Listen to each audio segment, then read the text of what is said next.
Tourist family மாதிரி அப்படி நினச்சிடக்கூடாது. இது டூரிஸ்ட் ஃபேமிலி மாதிரி இல்லை, வேணாடா தண்ணி வர்றதெல்லாம் நீ பார்க்கலையே, அதுக்குள்ள இன்னும் நிறையா கஷ்டப்பட்டுருக்கோம். காசு கேட்டாலும் அழுதுறாரு சார், ஏதாவது சொன்னால் அழுதுறாரு சார். இந்த இடத்துல லைட்டாக அவருக்கு தெரியாமல் நான் சிரித்தேன். சேர்ந்தாங்களா சேரலையான்றதானே சார் கதை, அதை சொல்லக்கூடாது.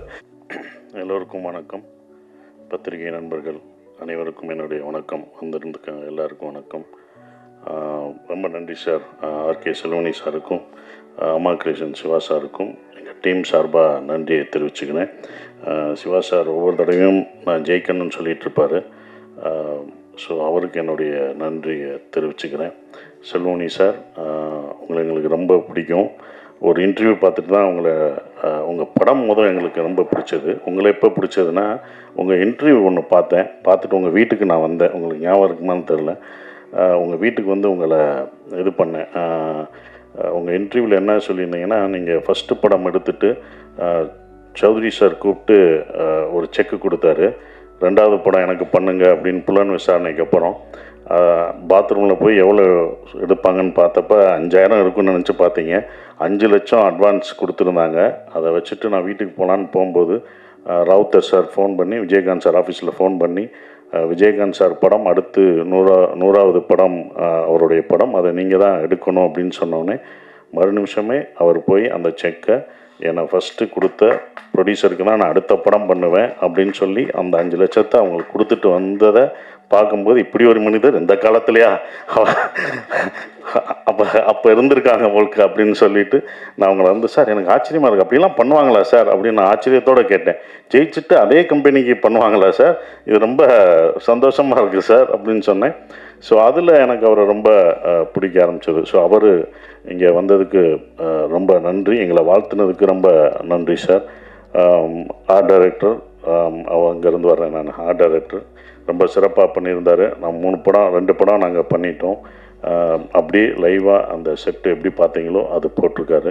ரொம்ப அமைதியாக இருப்பாங்க, அப்படிப்பட்ட ஒரு ஆர்ட் டைரக்டர். அதுக்கப்புறம் உதய் கேமராமேன், டைரக்டருக்கு ஏற்ற கேமராமேன் தான். அவர் பேசி நான் இப்போ தான் பார்க்குறேன். இங்கே தான் அவர் பேசியே நாங்கள் பார்க்குறோம். ஸ்பாட்டில் என்ன அது இருந்தாலும், பூமியாக இருந்தாலும், எவ்வளோ கஷ்டப்பட்டாலும் அவர் பாட்டுக்கிட்டு அவர் வேலையை அதை பார்த்துக்கிட்டு தான் இருப்பார். ஸோ அவ்வளோ சிறப்பாக பண்ணியிருக்காரு. அவருடைய படங்கள், முந்தைய படங்களும் எனக்கு ரொம்ப பிடிக்கும் அது. அப்புறம் எங்களுடைய கவிஞர், ரொம்ப நன்றி. ஈசானில் நாங்கள் முதல் பாட்டு அவர் கொடுத்தது, அது இப்போ வரைக்கும் அந்த இது அவருடைய உங்களுடைய இப்போ கவிதை சொன்னீங்களே சார், அது நீங்கன்னு எனக்கு தெரியாது சார். ஆனால் நாங்கள் அதை கேட்டு ரசிச்சிருக்கோம்னு சொல்ல மாட்டோம். ரொம்ப உணர்ச்சிபூர்வமான அந்த கவிதை இப்போ நீங்கள் சொன்னோடனே நாங்களாம் ரொம்ப உணர்வுபூர்வமாக அதை எடுத்துக்கிட்டோம். நன்றி சார்.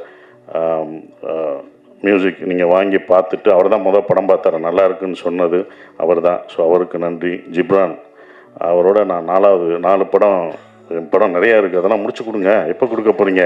இவரை நான் பார்க்கல, இப்போ தான் பார்க்குறேன். இன்னொரு படம் வேறு இருக்குது, அதெல்லாம் வேகமாக முடிச்சு கொடுங்க. ஸோ அவர் சிறப்பாக பண்ணியிருக்காரு. இப்போ நந்தன்லேயும் அந்த அந்த படத்தை என்ஹான்ஸ் பண்ணி கொண்டு போனதும் அவர் தான். ஃப்ரீடமும் நாங்கள் எடுத்ததை விட அதை ரொம்ப அழகாக இது பண்ணி கொண்டு போயிருக்காரு. அவருக்கு என்னுடைய நன்றியை தெரிவிச்சுக்கிறேன். லிஜோ, இந்த படத்துக்கு நீ வந்த பிறகு அது வேறு மாதிரி மாறிச்சு. அது யார் ஹீரோயின் ஃபர்ஸ்ட் ஷெட்யூல்லாம் நாங்கள் போயிட்டோம். ஹீரோயின் எங்களுக்கு செட்டே ஆகலை. அதுக்கப்புறம் தான் லிஜோன்னு சொல்லும்போது அது யதார்த்தமாக அப்படியே அந்த என்ன அந்த ஃபேமிலியாக அந்த இது இருக்கும்போது அவங்க நடிப்பு அவ்வளோ இதாக இருக்கும். படத்தில் பார்க்கும்போது உங்களுக்கு தெரியும்.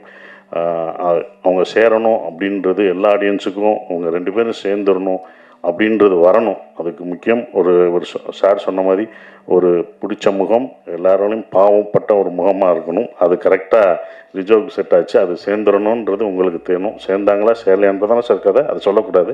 அது நீங்கள் தேர்ல பாருங்கள், அது சொன்னாலும் அவர் இது பண்ணுவார். ஸோ அப்புறம் மணிகண்டன், மணி படத்தில் எனக்கு வந்து சாப்பாடெலாம் ஊட்டி விடுவான். ரொம்ப ரொம்ப நன்றி. அவனோட இதை பார்த்து தான் எனக்கு ரொம்ப அந்த கான்ஃபிடென்ட்டோட அவரோட இன்டர்வியூ பேசினது எனக்கு ரொம்ப பிடிச்சிருந்தது. ஸோ அதை நான் அவர்கிட்டே நான் பகிர்ந்திருக்கேன். நாங்கள் 2 பேரும் சேர்ந்து பண்ணது ரொம்ப சந்தோஷம். மணி, அப்புறம் ஆண்டனி சொன்னார், கஷ்டத்தை வந்து சிரிச்சுக்கிட்டே சொல்லிட்டாரு. கஷ்டப்பட்டதெல்லாம் கோவத்தில் சொல்லாமல் சிரிச்சுட்டு அதை ஃபுல்லாக சொல்லிட்டாப்புல. நாங்கள் வேறு பக்கத்தில் நடந்து போனோம்னு சொன்னேன். அந்த ஒரு சீனுக்கு தான் அப்படி நடந்து போனோம். நீ வராத சீன்லாம் நானும் ஐயாவும் போட்டு தண்ணி வர்றதெல்லாம் நீ பார்க்கலையே. அதுக்குள்ள இன்னும் நிறையா கஷ்டப்பட்டுருக்கோம். மு. ராமசாமி ஐயாவும் நாங்களும் அவ்வளோ இது பண்ணுவோம், கஷ்டப்படுறோம். நீங்கள் எப்படி இன்றைக்கி என்ன பண்ண போகிறாங்கன்னு பேசுவீங்கள்ல, நானும் ராமசாமி, மு. ராமசாமி அவர் வந்து ஒரு ஈழத்தை நேசிக்கக்கூடிய ஒருத்தர். அவர் வரல, முனைவர் மு. ராமசாமி அவர் சொல்லுவார், நம்ம எவ்வளோ கஷ்டப்பட்டு போகிறோமே, அவங்க எவ்வளோ கஷ்டப்பட்டுருப்பாங்க, அவங்க தப்பிக்கும்போது இன்னும் என்னென்னலாம் அனுபவிச்சிருப்பாங்க அப்படின்போது இன்னும் கொஞ்சம் போவோம்னு நமக்கு அப்படி தான் நாங்கள் பேசுவோம். இதே இடத்துல சார் நமக்கு இப்போ மூச்சு இறைக்கல, இப்போ எப்படி சார் இருக்கும் அப்படின்னு சொல்லும்போது அது இன்னும் எங்களுக்கு நல்லா பண்ணணும் அப்படின்னு தோணும். அந்த வழியெல்லாம் மறந்துடும் அவர் சொல்லும்போது. அவங்க பட்டதோட இதெல்லாம் ஒரு வழியா, ஏன்னா ஒரு ரியல் இன்சிடென்ட், அவங்க எப்படி தப்பிச்சிருப்பாங்க எப்படி போயிருப்பாங்கன்னு ஒன்று இருக்குது. அதை விட இது வழியாக எங்களுக்கு தெரியலை. அதுதான் இந்த படம் வந்து எப்படி அவங்களே போராடினாங்க, அப்போ நம்ம அதை விட கொஞ்சம் போராடணும்ல. ஃப்ரீடம்னு வச்சுட்டாங்கல்ல, அது கூட இல்லாட்டினா என்ன, எல்லாரோடையும் தான் போராடணும். ஸோ ரொம்ப சிறப்பாக ஆண்டனி 2வது படம் நான் ஏற்கனவே பங்குன்னு எனக்கு அந்த பிரம்மனில் நடிச்சிருந்தாப்புல, ஹீரோவாகவும் நடிச்சிட்ருக்காப்புல. ஸோ சூப்பரான ஒரு விஷயமா இருந்தது. அப்புறம் ப்ரொடியூசர் பாண்டி, மேனேஜராக எனக்கு ரொம்ப இதாக தெரியும்.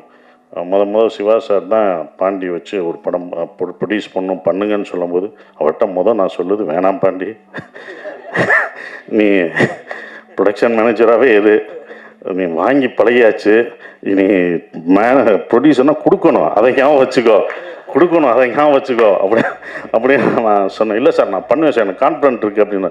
இல்லை பாண்டி இன்னொரு தடவை நல்லா யோசிச்சுக்கோ பாண்டி, அது பண்ணணுமா அப்படின்னு சொல்லிட்டு வரும்போது அப்புறம் கதை மாறுச்சு. இந்த கதை சார், இந்த கதையும் பண்ணணுமா, இது ரொம்ப இதுப்பா அப்படின்னு. இல்லை சார் நான் பண்ணுவேன் சார் அப்படின்னு சிவா சார் சொன்னார்.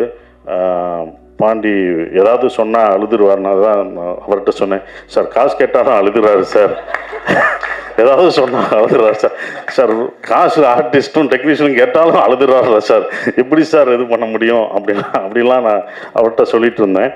பட் என்னென்னா ஒரு கட்டத்தில் சரி அவருக்கு பண்ணுவோம், நம்ம அவரோட கான்ஃபிடென்ட் தான், அவர் நான் பண்ணுவேன் சார் என்னை நம்புங்க அப்படின்னு சொல்லி அந்த நம்பிக்கை தான், நாங்கள் வச்ச நம்பிக்கை தான் இவ்வளோ தூரம் ரிலீஸ் வரைக்கும் அவர் கொண்டு வந்திருக்கார். இன்னும் அடுத்த படங்கள் அவர் சிறப்பாக பண்ணணும், இன்னும் நிறையா படங்கள் பண்ணணும்.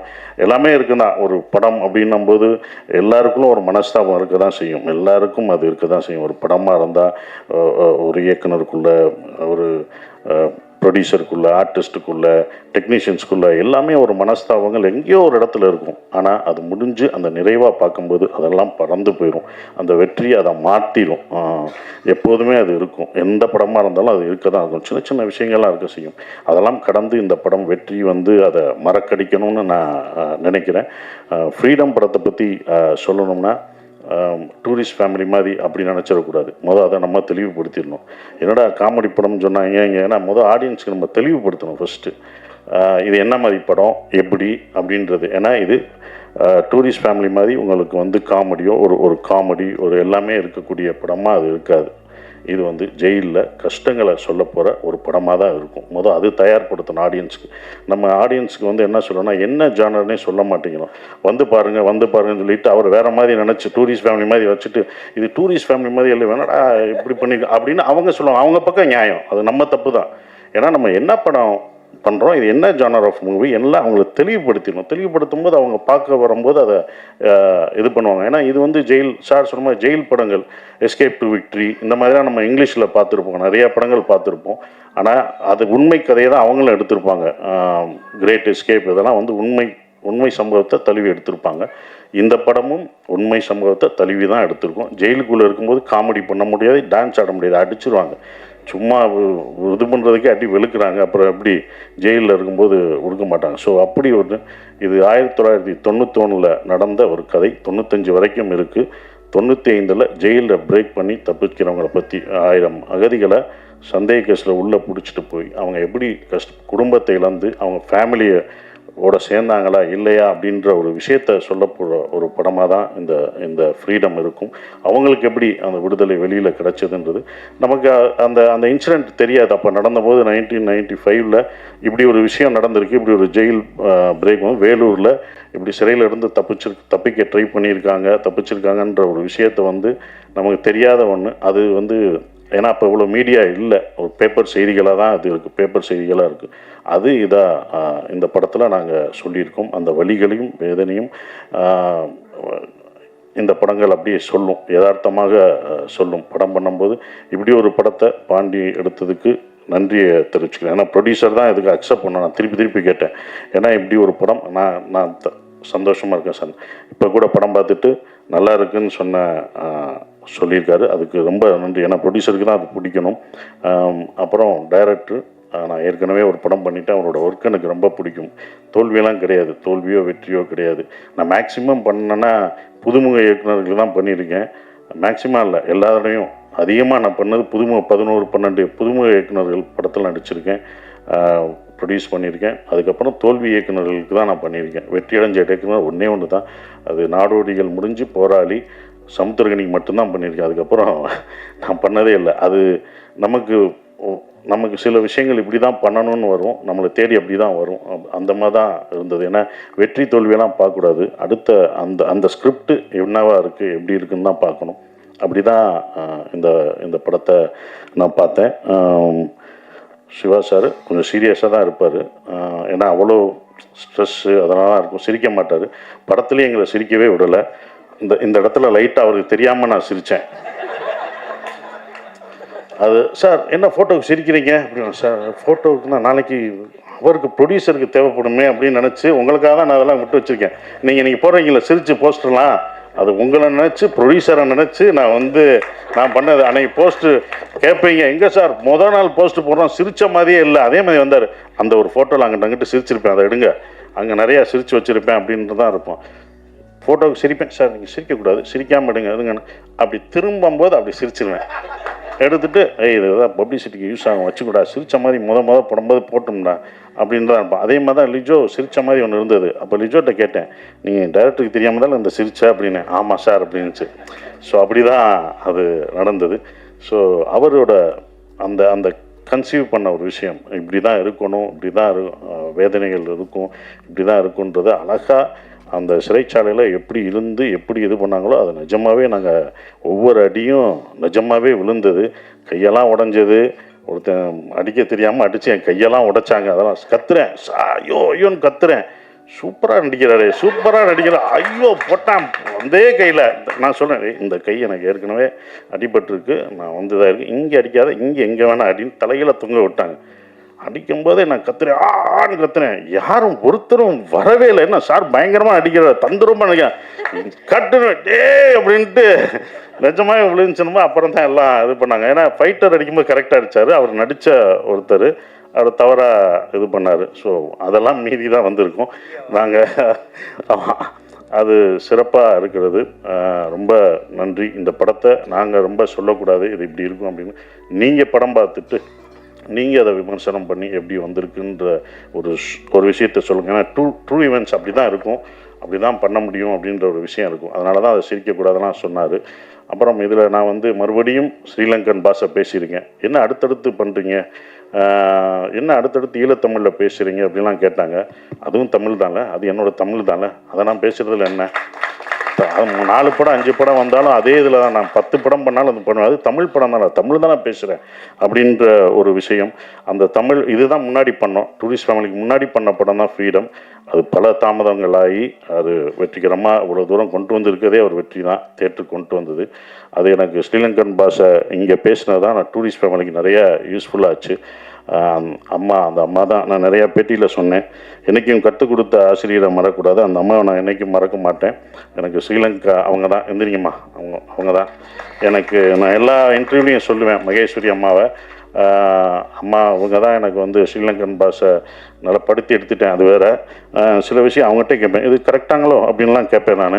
இல்லை நீங்கள் ரொம்ப இழுத்தெல்லாம் பேச வேணாம், அப்படிலாம் பேச மாட்டாங்க அப்படின்றத, நார்மலாக அப்படிலாம் பேச மாட்டேன், இப்படி தான் பேசுவாங்க அப்படின்னு சொல்லுவாங்க. ஸோ அவங்களுக்கு வாங்கம்மா, நீங்கள் வாங்கம்மா, வாங்க, உங்களை பார்க்கட்டும், வாங்க. யாரா ஒரு அம்மான்ட்டுக்கிட்டு இருக்கேன், அந்த அம்மா யாருன்ட்டு நானும் 2 படத்துக்கு கதறிக்கிட்டு இருக்கேன், வாங்க என்னோடய சீட்டில் உட்காருங்க. ஸோ அவங்க தான் இந்த படத்துலேயும் நடிச்சிருக்காங்க, அவங்க டீச்சர். நன்றிம்மா, இவங்க எனக்கு குரு, கற்றுக் கொடுத்த அவங்க தான். அவங்க அப்படியே எங்களுக்கு சொல்லிக் கொடுத்தாங்க டீச்சர். அவங்க நிறையா நாங்கள் இது பண்ணியிருக்கோம். நன்றிம்மா எங்களுக்கு 2 படத்துக்கும் சொல்லிக் கொடுத்ததுக்கு. இனி அடுத்தடுத்த படங்களும் வருவேன். அவங்களுக்கு கொஞ்சம் பிஸி ஆக்கிட்டேன் நான். என்னென்னா இப்போ ஸ்ரீலங்கன் இந்த ஈழத்தமிழ் பேசும்போது படங்கள்லாம் வெற்றி அடையுது. ஏன்னா சுலபமாக ஈழத்தமிழ் பேசுகிற படங்கள் அவ்வளோவா வெளிவர்றதே கஷ்டம்.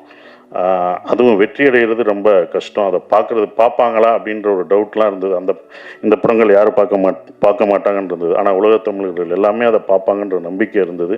அதை எப்படி கொடுக்கணும் அப்படின்றது இருந்தது. ஏன்னா ஒரு கான்ட்ரவர்சியான சப்ஜெக்ட் தான். அந்த கான்ட்ரவர்சியை நம்ம அதை தணிக்கை குழுவில் இதாகாமல் பார்த்துக்கிற ஒரு விஷயம் இருக்குது. அப்படி தான் 2 படமே எடுத்தாங்க. இது ஏதாவது கான்ட்ரவர்சியானாங்க, நான் நடிக்கிறதுனால கண்டிப்பாக கான்ட்ரவர்சியாக இருக்காது அப்படின்றத நான் உத்தரவாதம் கொடுத்துட்டேன். அப்படிலாம் எதுவுமே வராது. அவர் ஏற்கனவே பட்டனால சிவா சார் ஏற்கனவே ஒரு படம் பண்ணி நிறையா சென்சார் ஆனனால இந்த படம் எப்படி சென்சார் ஆகாமல் கரெக்டாக எதை சொல்லணும், எதை சொல்லக்கூடாது, எந்த விஷயத்தை சொல்லணுன்ற ஒரு விஷயத்தை சிவா சார் இந்த படத்தில் சத்ய சிவா அழகாக அதை என்ன சொல்லணுமோ சொல்லிட்டாரு. ஸோ இது எந்த அரசியல் பேச போகிறதில்ல. எந்த அரசியலையும் யாரையும் கான்ட்ரவர்சியாக தாக்கி இந்த படம் பேசாது. ஆனால் மனிதர்கள் ஒரு இனத்தோட வலியும் வேதனையும் சொல்ல போகுது. அதுதான் இந்த படம். அவங்களுடைய வலி வேதனை, அவங்க எப்படி அதிலிருந்து வெளியே வர்றாங்க, அவங்களுக்கு அந்த சுதந்திரம் கிடைச்சதா அப்படின்ற ஒரு விஷயம். சுதந்திரம்ன்றது சொந்த மண்ணில், சொந்த நாட்டில், சொந்த மக்களோடு வாழ்கிறது தான் சுதந்திரம். அந்த சுதந்திரம் இல்லாமல் வெளியூர்களையும் வெளிநாடுகளையும் வாழ்கிற அவங்களுக்கு இந்த படத்தை நாங்கள் சமர்ப்பிக்கிறோம். இந்த ஃப்ரீடம் அவங்களுக்கு, அந்த சுதந்திரம் கிடைக்கட்டும், அந்த ஃப்ரீடம் கிடைக்கட்டும் கேட்டு நான் என் நன்றியை தெரிவிச்சுக்கிறேன். நன்றி, வணக்கம். Thank you so much, Sasi sir. Thank you very, very much.